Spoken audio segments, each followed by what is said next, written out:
Any addiction, it takes all your energy and your whole world revolves around doing it is not good. Sex addiction never got that bad, I don't think. Okay. I'm nervously patting my head. I like being bad.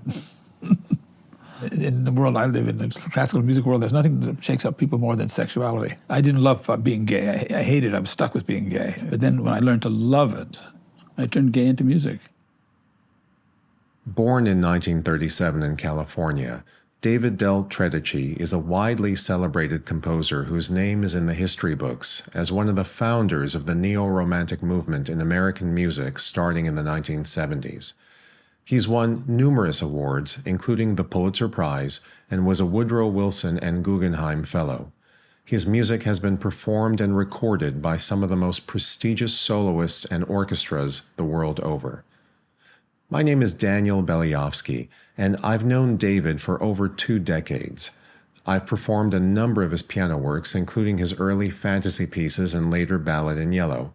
In recent years, I completed 2 films about him, a feature called Secret Music and a short documentary called Gay Body of Music. The heart of both films is a rehearsal of Please Master, the final and most explicit work by far of David's 2002 song cycle, My Favorite Penis Poems. Please Master sets poetry by Allen Ginsberg and is like much of the art David has composed over the past 30 years, reflecting his experiences as a gay man. This music shares with its audience unbridled exuberance, pain, joy, sensuality, and pleasure. In effect, through music, and in his unrestrained commitment to following his inner voice, David communicates the universal through the personal. David's excavation of his inner life freed him to express the ecstasies and the horrors lived by gay people of his generation. More than 50 years later, my deep dive into his music and life transformed me as a musician and as a human being. Specifically, getting to know David and performing his music broke down my walls of formality, built and encouraged by my training as a classical pianist and upbringing as a first-generation American, a child of immigrants from the former Soviet Union. By making my films, I rediscovered a freedom in both art and life not enjoyed since the boundless idealism of my youth. What follows is an interview from 2017, parts of which I used in my documentaries. Here, David speaks openly and candidly about his process, his music, and his life. This was in the later stages of production, and whatever inhibitions David may have had before then were by this stage completely gone. In our conversation, we cover a wide range of topics, both mundane and inspiring, and I found what he had to say important and revelatory. I hope his words will resonate with you as well.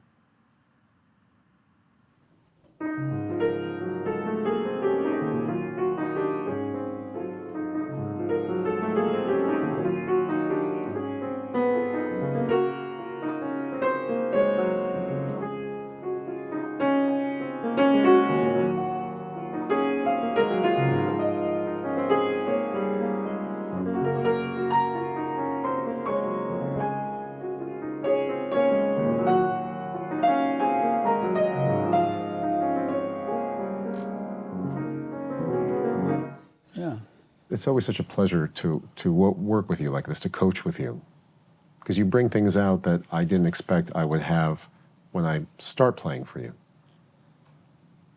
Well, I'm trying to encourage your maverick streak, which you do. You do that.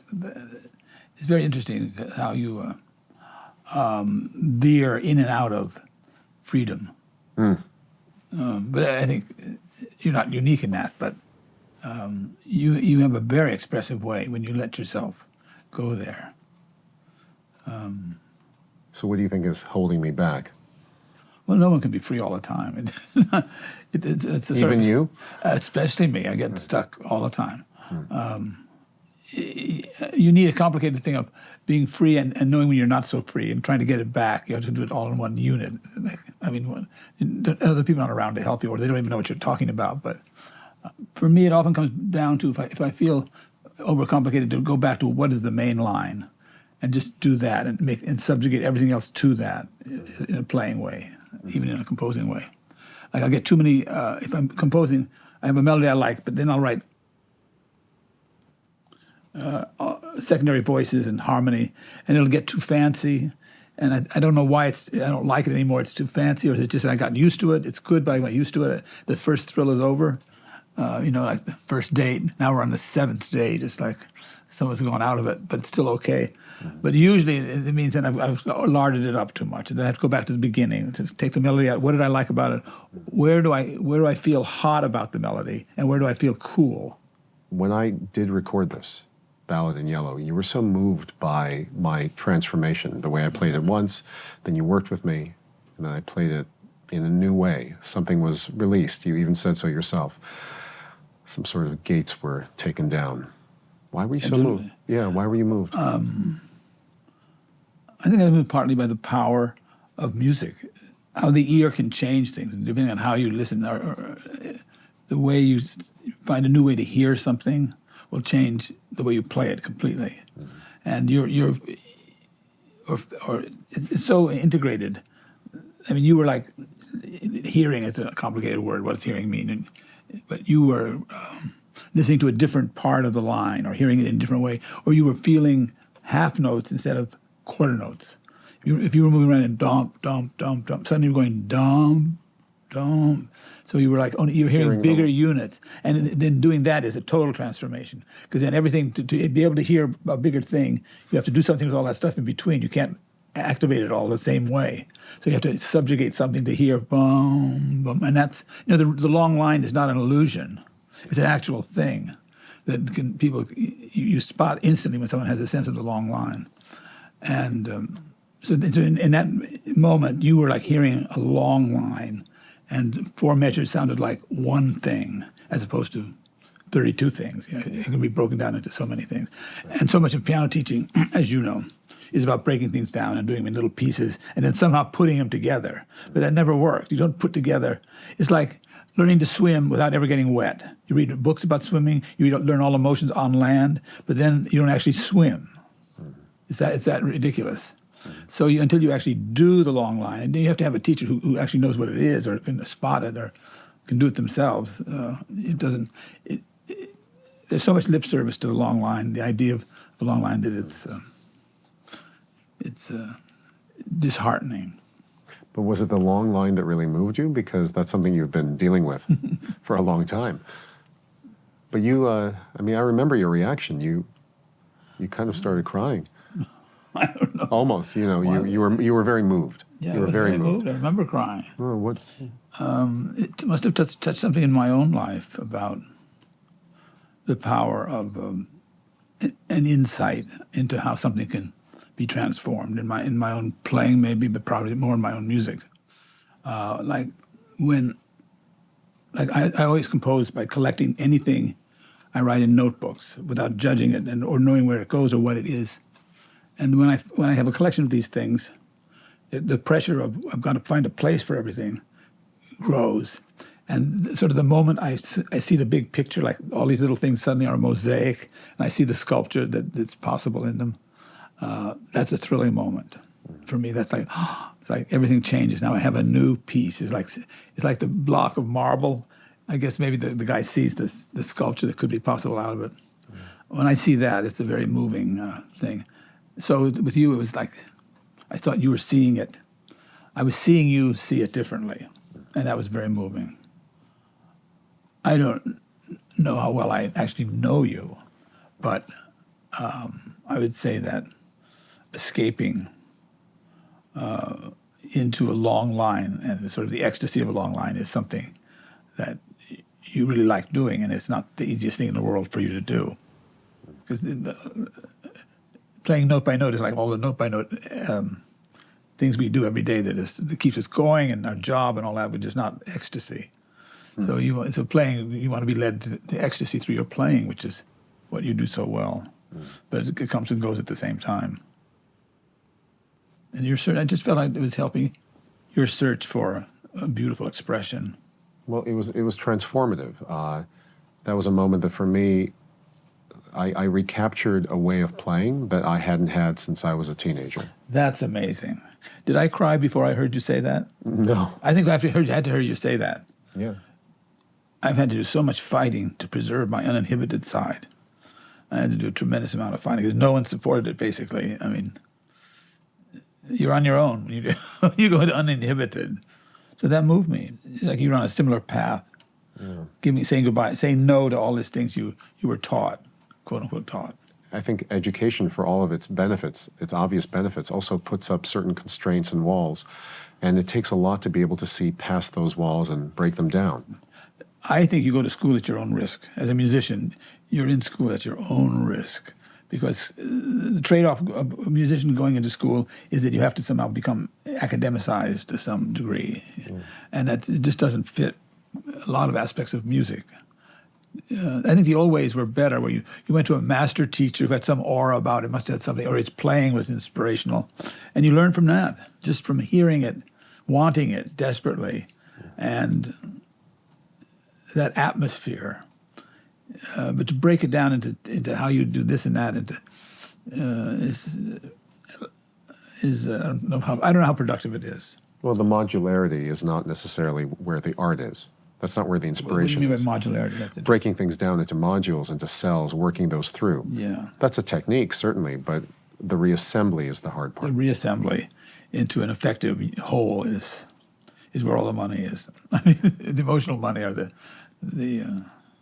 makes all the difference. That's why it's such wonderful pieces like a Mahler symphony, a really good movement.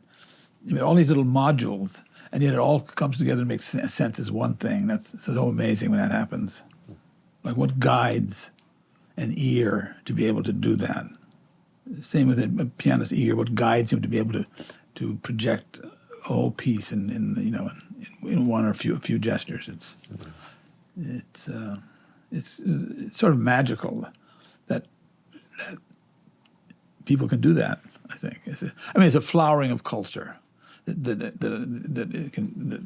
culture can produce these highest efforts of an ear. It's like it's what culture's about, and it brings people together and it moves people. That's the main thing. Like you said, these things have a huge emotional component in the listener. The reverse is true too. When you hear a boring piece, you want to go crazy sitting there. At least I do. You want it to stop, or you want to. It's just like an assault on your ear. It's like I joke with when you hear, like I am in a position of hearing a lot of new music, judging competitions and things. You hear the pieces one after another. In an instant, you can tell a piece it has a long line almost immediately within the first 3 or 4 measures. That you know this is going to be good, or it's hopeless. And it's so interesting to me that you can tell so quickly, and you're usually never wrong. But it's a little like meeting a person. You can tell really fast whether or not they're going to be bored.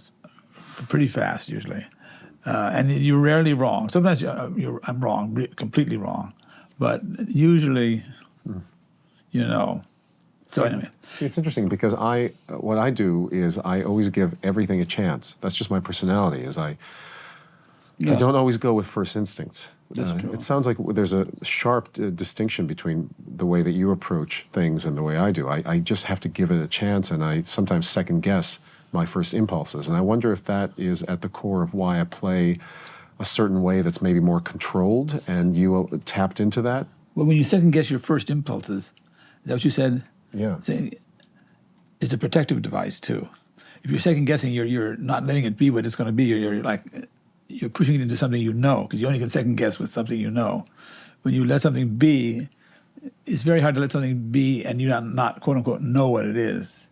That's the scariest thing, that it's guiding you into some unknown path. It is scary. So maybe it's a little of a defensive gesture to do that.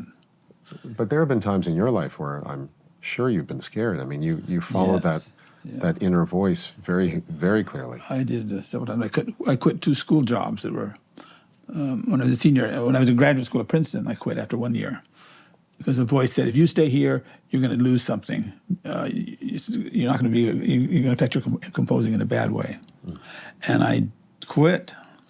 I'm amazed that I did it, but I listened to that voice. And then after 5 years at Harvard, when I was teaching, another voice said, "You're not writing enough music. You've got to get out of here. You cannot change this environment. It will change you first." And not a good way. So I quit. And for a year, it seemed like a horrible mistake, but it wasn't, How did, I mean, a lot of people are, I shouldn't speak generally, but I would be scared doing that. Well, I was scared, but something drove me to have the confidence to do it. What do you think that something was? Sense of myself, I think. You know, I had a sense of myself. And I was scared. I mean, they went totally together. But I took a chance on myself, which is something you can do at an early age, too. I was unmarried. I didn't have a lot of kids. I can't imagine doing it in that situation. But it still can be done, but in a different way. But I could just say goodbye. I don't need myself to feed. And that wasn't so bad. Do you worry in situations like that about burning bridges? About what the people on the other side of the bridge will say? No, it's called being young. I didn't worry about burning bridges. No, I didn't. That same voice that told you to move ahead, is that the same voice that guides your composition? I'd like to think so. Yeah, it pushed me into doing the Alice things and pushed me into tonality. That was a no-no. And then I also, when I was in my mid-20s, I felt my composition had died. I wrote a string quartet, which I never had worked harder on, and I played it all for myself, and it was over. I didn't like it at all. And I thought to myself, the joy in composing is gone. You've lost it. Before this, I used to always compose by improvising to a point, and I'd write it down. I'd start again through that same point, write a little more. So the way you heard the piece was the way it was written. That seemed to be dead, so I stopped composing at the piano. I felt I used the piano too much. I started composing in buses, on trains, in these large cafeterias that used to be around New York City, in the Automat. And I would collect notebooks of phrases. And I would do things with these phrases. I never played them. I didn't really know how they sounded that well. But I collect these, and after a while I'd have like quite a few notebooks of these things, and I'd see a pattern, and then I'd start to play it a little bit, what could go together, and that's how I got a piece. And I'd get it. So it was like a little bit like creating a mosaic, putting a piece out of a mosaic. So what you heard at the end was not how it came to me at all. It was a transformation of all this weird little materials. So that was how I became me. Then after that, the first piece I did that with was I Hear an Army, which is my first sort of not major, but it has my style is in there. And from then on, I did that. So I had to start over again in my mid-20s. I don't know why the voice said you got to start over again, but I was conditioned to listen to it. That's another thing. Listening to that voice is you learn to do it. But I'd always been freakish that way. I mean, I started so late, and playing the piano, I was 12 when I started. So. Well, for the level you achieved, that is a late start. Yeah. I mean, you were playing concertos with orchestra. 17. Yeah. But it seemed completely normal to me to do. And I had a very permissive piano teacher who only focused on the long line. He was German, refugee. He played, and he did it wonderfully himself, Bernard Abramovich. He had a wonderful way of playing it. He showed me how you do it, and I saw that this is a real thing. And I would play like the Schumann fantasy of movement, and he'd say, this part here, this sags, this isn't quite, I'm losing interest here. And so he like really got me to deal. He never talked about technique. I was pretty good at technique, but not that good. And there were things I couldn't play. He couldn't really help me with that, but we didn't focus on that. So I really learned from him how to compose. So when I started composing, I was aware of the long line and all of that stuff. Kind of became second nature. And I'm really very grateful to him. And then I went to Robert Helps, who is a wonderful pianist, composer himself. And I was obsessed with the problem of being a composer and a pianist. I didn't know that could combine, really, even though there are a lot of them in the past. But in the present day, I didn't know that I could do that. And so I studied with him. He had this unusual piano playing technique, which he got from Abby Whiteside. And he could play these things, these very difficult things, with ease by using the back. And there's all this playing with the back, and the fingers are the last thing that kicks in, like a whip. And if you're in the right conditions, loose and all that, and it worked. I mean, I couldn't do it all the time, like talking about capturing a long line one day and not the next. It was so infuriating. I studied with him for 2 years, and it changed my technique pretty much. I could do it a lot, but in certain kinds of playing, I was stuck. I couldn't do it.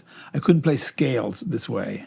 I was always able to leap around, and it helped that thing quite well, and octaves and things. But single notes, I never could do it to this day. I can't.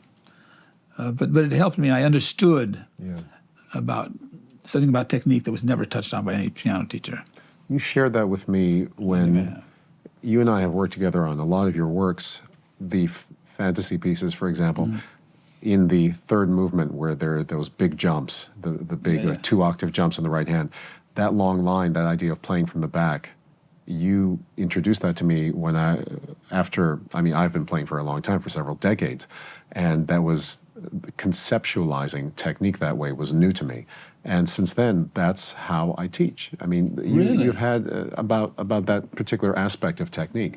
So you had a tremendous influence on, just a transformative influence on the way I think about playing and interpreting, not just the long line, but also certain technical things, playing from the back. I talk about that all the time. Really? It's interesting. I think back, and you were a pianist who transformed, became a composer, and you went from being a Catholic to an atheist. You went from being obsessed with impure thoughts to just forgetting all about it. And then there's the issue of your sexuality that has become more and more present in the music. It's interesting to me that would become my final frontier, to actually turn my sexuality into music, to literally do that. I never would have. Of course, you never guess what you're going to do next, or you wouldn't do it. But if you gave me a thousand things of music I might write in my 70s and 80s, it would not be that. Don't most composers purify themselves as they get older? Well, I mean, the great composers who've had sort of 3 large compositional periods, Beethoven, Stravinsky, just to name 2, and Stravinsky got kind of pure in the end. He got ascetic, because he ran into atonality, which became a fresh thing for him. Yeah, and for you, it was the reverse. Yes, it was a what do you call it? A bugbear, and I was running away from it in the beginning. It was a threat. So it had no charm for me. But to turn sexuality into a living musical inspiration is surprising to me. I like it too because it's so. The composer always wants to do something that hasn't been done before, that is iconoclastic, and will shake up people around you. And in the world I live in, the classical music world, there's nothing that shakes up people more than sexuality. It's so excluded from classical music. There just is nothing about sexuality. It is a non-topic. You think all classical composers are eunuchs. If you talk to them, I don't know, but that's my experience. That especially in composers are very, well, with the rise of composing in universities, they're all very aesthetic. It's the kindest word you could say. But the crazy composers the Beethoven type composers, I don't run into them too often. Maybe they're around now. Maybe the millennials are more Beethovenian. Maybe, but maybe that's just the pendulum of history, right? That we come back to things in a cyclical way, and this is maybe the time in composition to come back to expressivity and feeling over technique being on display. Amen. I feel like today there's so much emphasis on technique. It's really, expressivity is the freak. Especially, well, it's interesting because now a lot of composers use tonal chords, like they've gotten into, especially European music. But it still, to my ear, it lacks any expressivity. It's just like these chords are dropped out of. It's not. I thought, well, maybe the chords produce expressivity. No, they don't. You can use all these chords and have it not be expressive. It's like somehow tonality perceived as a new form of atonality, just as notes that go together in some kind of system. It's not quite a tonal system, but is the tonal chords. You know, your name is in the history books, and you're labeled, along with, for example, Ned Rorem, as the neo-romantic. And I ask a lot of people about you in that respect, about labels, and Phyllis Brynjolfsson so rightfully said that, well, you've got to cut the romantic part out of it and just say neo, because you're always looking for the newest frontier in aesthetics and style in your own development. What do you think? Well, I'm looking for my own development. I'm not like I'm looking for a style to hop on board with, but I'm mining what I have. Just myself, my own experience, and what's happened to me. And I've been to a lot of extremes in my life. I've been an alcoholic for 10 years. Been a sex addict, wild sex addict. These things I've survived, and now actually thrived on having had that experience. Alcoholism taught me I had to learn about myself, what was going on, why am I doing this? This is crazy, I'm ruining my life. I had to get a lot of help. Nobody can do it on their own. We all need help. We all need huge amounts of help. There's no such thing as on your own. It's not necessary. It's not even possible, I don't think. You need support. Everyone needs a tremendous amount of support. It may be only emotional, that's a lot. But I mean, not like lessons, like they don't have to have piano lessons, or did Mozart. Yeah, it doesn't seem to me like you're talking about necessarily having a teacher. You're talking about something much broader. But it can be a teacher, or it can be a mentor, it's a better word than teacher. In my life, my mentors were more helpful than my teachers. But like Bob helped me enormously. My piano teacher helped me enormously. Aaron Copland helped me enormously. By just being around him, seeing how he did it, that it was a simple, fun-filled act, which he enjoyed doing. And then when I was teaching at Harvard at the same time, when I go back to Harvard, Leon Kirchner was there and Earl Kim, and it all seemed much more hard to do, and you had to analyze, and it just didn't seem much fun. And so I opted for the Copland way. I thought I'd rather go with I'm going to trust my instinct on this. I'm not going to get into that, all that other stuff. And that helped me understand that. Then the gay thing, it was the horror of being gay at my time in the age I did that, in the 70s, 50s, 60s, 70s, has become a plus. Now I turned into music. You know, everyone gets a lot of lemons. It's not so easy to make lemonade out of that. But and Lewis Carroll was that also. That was iconoclastic in taking tonality and doing something fresh with it. But the subject itself wasn't that upsetting to people. But the means which I used was very upsetting. What were those means? Using tonality as though it were fresh, making it sound fresh. That was unforgivable. If I had only been less good at it. When I'm with a group of composers, collegial more than students, I always feel the odd man out. And also, I'm used to being the odd man out, being gay and all of this stuff. But do you feel that's the case at this point in history? And also, I mean, yeah, but it matters when you grew up. Right. When it hit me, it was not. Now it's different then, and it matters when you're young what happened to you. In terms of gay, that was. But now, of course, it is different, and I've worked through it. I guess you could say. I mean, did something happen? You say that when you were young. Did something... All sorts of things happened, yeah. In my case, actually, nothing happened a lot of the time, which is not good either. But yeah, a lot of stuff happened to me, and I was on my own for a lot of it, that's for sure. But I was able to work through it, not have it too seriously twist me up.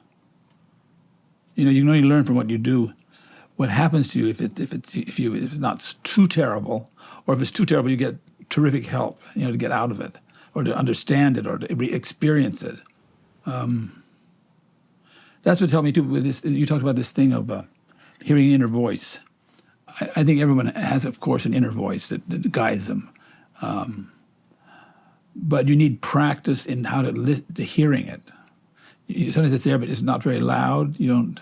And a lot of things can blur it out of importance, all the immediate things, job, work, teaching, but it's very persistent for a while, this is my experience, only.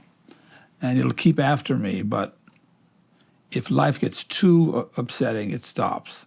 It knows it doesn't have a chance, and it'll come back when it hopes. Like during my alcoholism thing, I was kind of like, I wasn't having many musical epiphanies.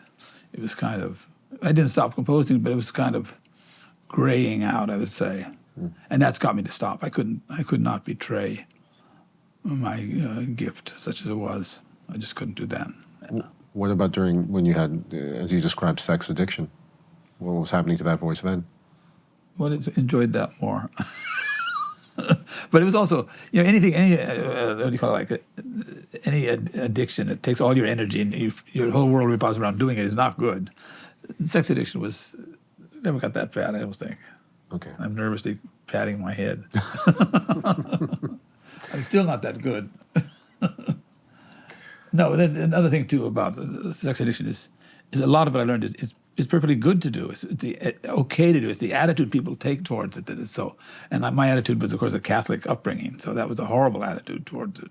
A lot of things were just fine to do, but I had to fight to do them, and even though I felt like I was the devil or Jezebel, and I love to take people around in S&M situations, like on a leash, because I had a lover who wanted to be on a leash for 2 years, and so I did it. And I went to my therapist and said, "Is this okay to do? Can I take a man on a leash to concerts, to restaurants?" She said, to her credit, she said, "Well, you're not hurting anybody. I guess you could do that, but you are fighting social norms, which are formidable." Well, how do you feel about that? Do you mind fighting those social norms? I love doing it now. I'm an exhibitionist, social norm exhibitionist. Yeah, I got to love doing it. And I know you broke a lot of boundaries when you were, up at Body Electric. That helped me a lot. It was what I needed. Something drove me to do it, and I had a therapist at the time, and she didn't think I should go, and I said, she was my summer therapist, and so I said, "Could we agree not to talk about this subject?" I said to her, "I know you don't want me to go to Body Electric, but I'm still thinking about it." And finally, I said, "I'm going." She said, "If you go, that will be a terrible slip in your program." I said, "Honey, you just lost a client." And so I went, trembling, to Body Electric. I really was frightened because this person who knew everything was telling me not to do it. But it was absolutely the right thing to do. I mean, it made me want to trust even more my voice, which told me to go there. It was so right. I met a lot of interesting men. It just made being gay okay. And more than that, a kind of something to celebrate, not to run away from. And that started me in the path of writing music about it. I had to, first of all, to write music about it, I had to love it. I didn't love being gay. I hated it. I was stuck with being gay. It just fell to me to be gay. But then when I learned to love it and to celebrate it, then I could turn it into musical, into music. I turned gay into music. And I just realized it fell to me to do this.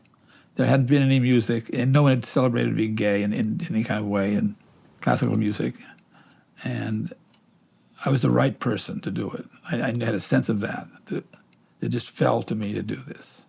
So I accepted it. It's surprising to me hearing you say that, because Body Electric is something that you started when you were how old? Around 95. How old was I? 60? Yeah. 65? 60? So, I mean, this is not age 30. So the reason I'm saying that is because you still had a complicated relationship with being gay when you were close to 60. And had a number of husbands already. I certainly did. I always forgot how old I was. Because I always was with people who were much younger than me, and I sort of forgot I was older. And it didn't enter the issue too much. And there were all ages who did Body Electric. It wasn't just young people. It was definitely. And in fact, you had to be a little bit older to get there. You had to somehow have been through a gay life. You weren't happy with it. You wanted more out of life. Then you went to Body Electric. So it was seeker type people who went to Body Electric. If you were a kind of go-go boy type, you didn't go. You weren't interested yet. Yeah. It might come to you. If we're talking about, let's say, some of your gay-themed music, like Please Master. Yeah. So I approach that in a number of ways, but predominantly through the piano, so the kinesthetic experience. I play it, right? And also just the beauty of the harmonies, the melodies, the composition itself. But the Ginsberg poem doesn't necessarily appeal to my Sure erotic sense, right? Sure it does. I argue with you. I bet it does. What is so unusual about the Ginsberg? Well, maybe by association, because I'm not placing myself in an S&M relationship. But it's every relationship has an S&M aspect to it. Or can you imagine it, or you see movies about it? Who doesn't want to dominate somebody else or be dominated? Okay, fine. I can agree with that. Sure. You know? Sure. So it heightens that. It's an extreme version. Yeah. But that's... But then, okay, same argument then. An audience listening to that piece, and who may not be at all involved in S&M, who may be a mix of, gay, straight, and other. what do they take from the music in that Well, case? it's the same thing. I mean, you all can imagine, have a sense of wanting to dominate someone or be dominated. We've experienced it, whether we like it or not. A boss beats us up, so to speak, and we can't get out of it. But of course, in the poem, it's very consensual and loving, even. Yeah. Oh, absolutely. So it's a heightening of I think feelings that everyone has. Well, do you remember what the soprano said, Chelsea Feltman, when we were doing the rehearsal? She said that she was at first pretty shocked by the text, Right. and she understood. She entered the world of this piece through the music, not through the text. And I think that sometimes it's just the question of how do we find the way in? What's the way in for any one of us? But then once we're inside of it, Then it's easy. then we have some sort of shared experience. If you can allow yourself to be a person who can enjoy that, because you don't think like people forbid themselves to enjoy certain things, and a lot of people don't think they should enjoy an S&M experience that extreme. I bet a lot of people get a hit out of it. What do you call it? You get a rise out of it. Or get an erotic charge out of it. They don't want to admit. How can you not? How can any human breathing person, gay or straight, not get some kind of rise out of that? Especially in my version, it has a woman doing the other part. Well, right, because it's a soprano and baritone But part. That's it right. should be. I mean, properly speaking, two men. But that was born out of necessity. I mean, you had several pieces before then in the cycle. Yeah, So, it was a pants roll. yeah.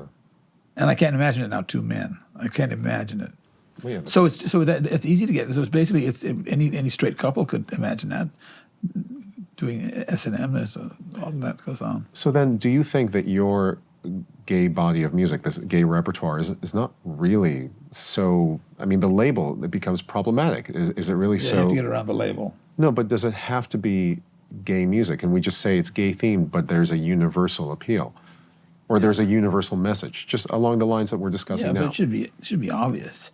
I mean, But I don't think that's obvious to everyone. I think that, for example, I put in front of an audience, we're about to perform my favorite pianist poems. I mean, don't you think that know. the name itself... the very word penis, is not even a bad word, but you can't, like poor Boozy and Hawks.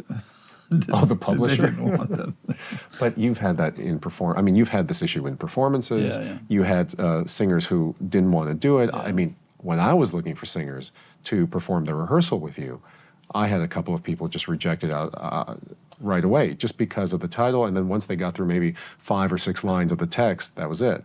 So it's not as, I mean, in an ideal world, there are no problems, right? But the reality is, as you know, there are problems. So, I know. So what's the issue? Where do we have to be as a society to get beyond these labels? But it's an old story that this kind of thing shocks people. Then it becomes the norm. Then it'll become the norm. You watch, in 20 years, there'll be a lot of pianist poems. Or something like that. I mean, someone has to do it in the beginning, and that's the joy of art. It presents things which are shocking, and it becomes kind of, and you get an enhanced experience because you have accepted it into yourself, into your world. You allow yourself to grow, or you don't, or you decide to stay frozen and only like what you liked when you were 12. That's the alternative. Boring, but.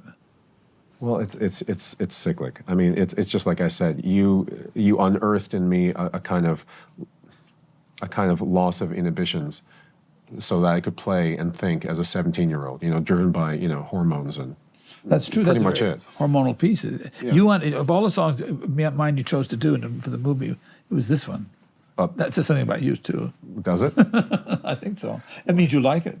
And yet you don't really talk about politics so much. And I don't mean Democrat, Republican politics. I don't mean governmental ideologies, but I mean using art to comment on something that's painful, on something that's peripheral, something that isn't supposed to be talked about.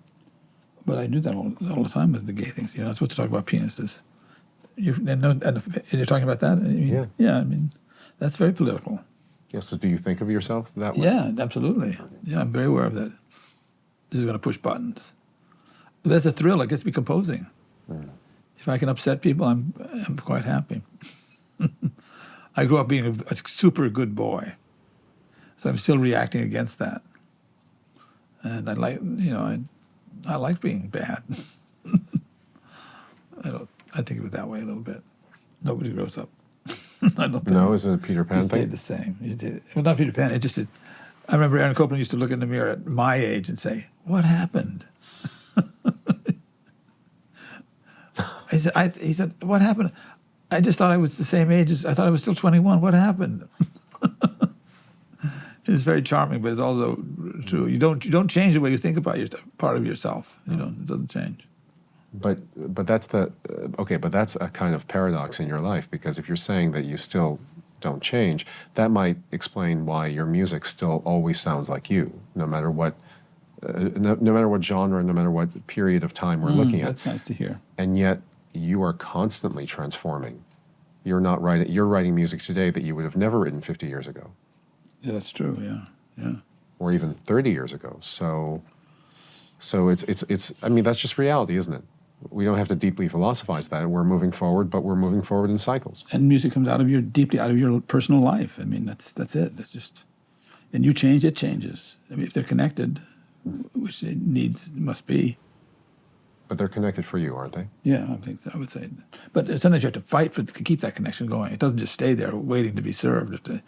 You have to sometimes rearrange your life to make it happen, to make it keep going. How have you done that? Well, like when we were talking about the quitting jobs and things like that. Those are the major things, I'd say. Getting rid of husbands who are not appropriate after a while. Joel said that your relationship during the 80s, the two of you being together, kind of, you saved each other's lives from the AIDS epidemic. That's true. That's true. Yeah. I'm very lucky to have survived that. Through no fault of my own. I mean, your pieces speak to me in a very special way, and there are so many different ways that manifests itself. For one thing, to be perfectly honest, when I'm practicing the standard rep, pieces by Bach, Beethoven, Chopin, and so on, there's a point where I'm just tired of practicing them. But I've noticed that with your pieces, I can practice for hours and hours, and I lose the sense of time.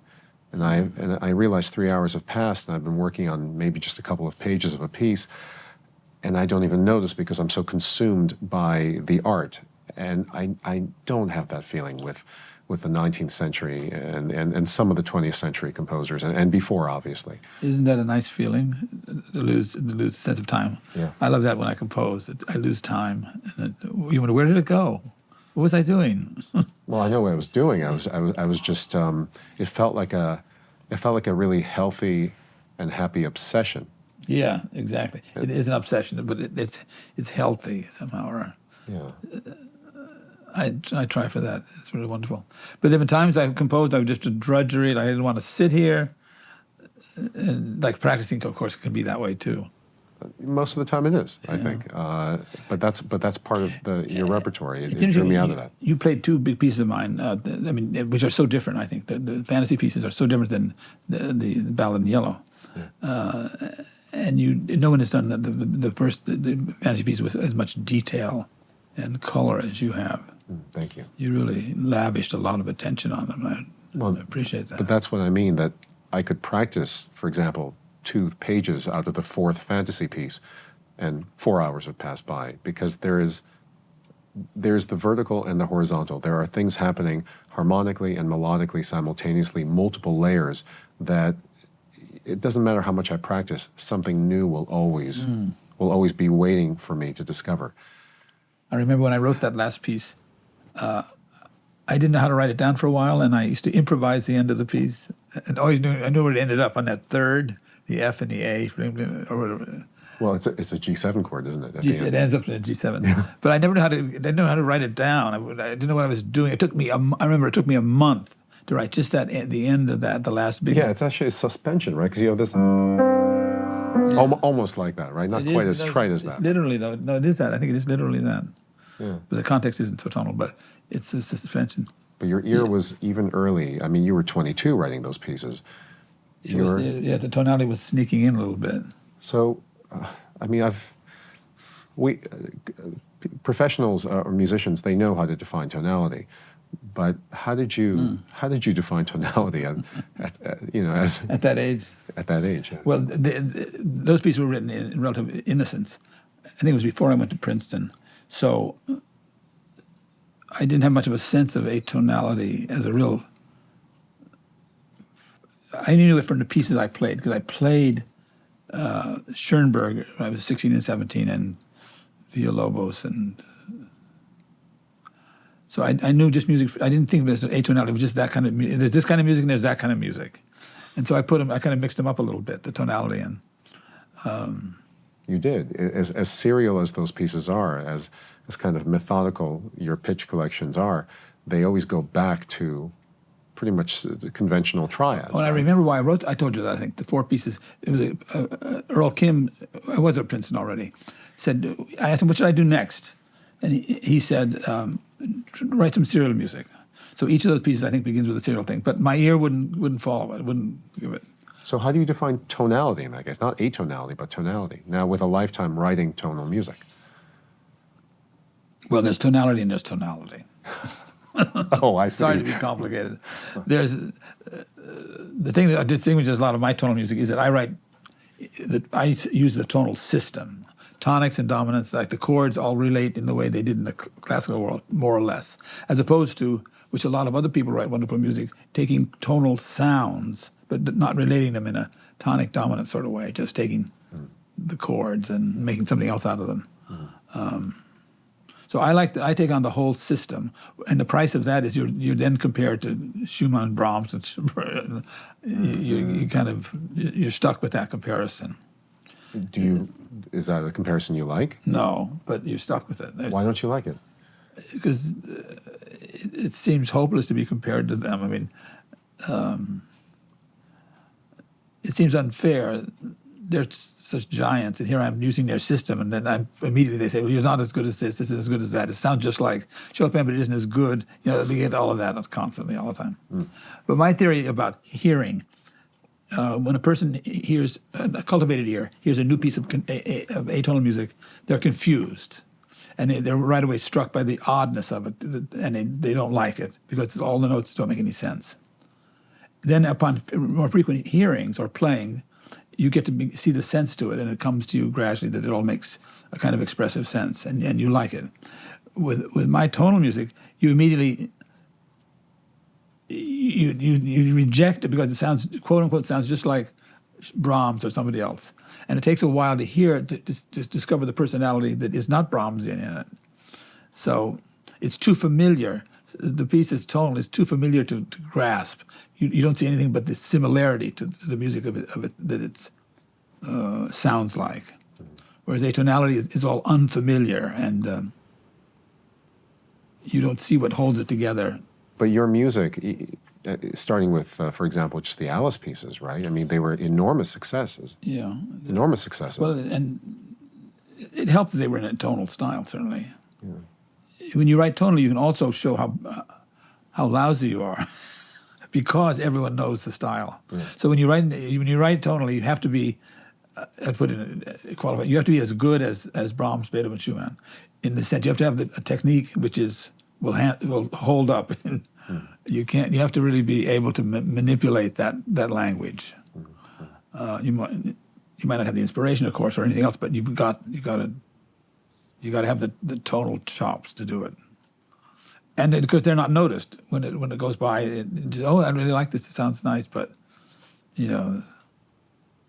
it's like a wonderful poem of Ed Field that I set the music about. Sonia Henney was a famous ice skater, and she would dance around in this poem, dance around the ice rink and fluffy and flying in the air, and she would land.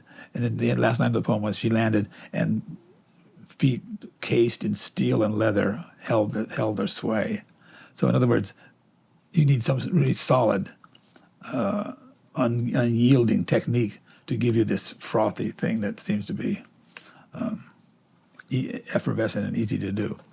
I mean, that's been your priority, right? Your priority has always been the music. Yeah. It got me out of alcoholism, too.